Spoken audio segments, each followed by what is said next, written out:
என்ன மாதிரியான சிம்டம்லாம் நம்ம பாடியில இருக்கும் அப்படின்னு வந்து கேட்டிருக்கீங்க. So here is the video. First symptom என்னன்னு பாத்தீங்கன்னா, உங்களுக்கு மேல் ஹார்மோனான ஆண்ட்ரோஜனோட செக்ரிகேஷன் அதிகமா இருக்கும். பீரியட்ஸ் மேபி இர்ரெகுலர் இருக்கலாம், இல்லனா பீரியட் மிஸ் ஆகலாம். மெயின் சிம்டம்னு பாத்தீங்கன்னா ஆக்னே இஷ்யூஸ் இருக்கும், ஃபேஷியல் ஹேர் இருக்கும், ஒபிசிட்டி இருக்கலாம், பெல்லி ஃபேட்ல உங்களுக்கு அதிகமான அளவு ஃபேட் போடலாம், வாய்ஸ் வந்து உங்களுக்கு சேஞ்ச் ஓவர் ஆகலாம், ஸ்கின்னோட டெக்ஸ்சர் மாறலாம். எல்லாமே வந்து இன்சுலின் ரெசிஸ்டன்ஸ் அப்படிங்கிற ஒரு கண்டிஷன்னால வர சிம்டம் தான். இன்சுலின் ரெசிஸ்டன்ஸ் அப்படிங்கிறது is not only the symptom.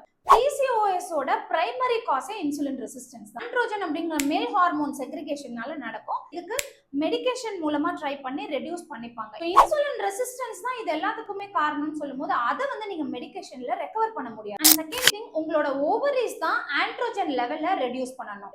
சில people birth control pills, estrogen shots மூலமா இதை ரெடியூஸ் பண்ணி ட்ரை பண்ணுவாங்க. இது ஒரு பெர்மனன்ட் சொல்யூஷன் கிடையாது. It is a temporary solution. So டேப்லெட்ஸ்க்காக வந்து நீங்க டைம் அண்ட் மணியை வேஸ்ட் பண்றதுக்கு பதில் நீங்க லைஃப் ஸ்டைல் ஹேபிட்டை சேஞ்ச் பண்ணணும், உங்களோட ஃபுட் பேட்டர்னையும் பார்த்துக்கணும்.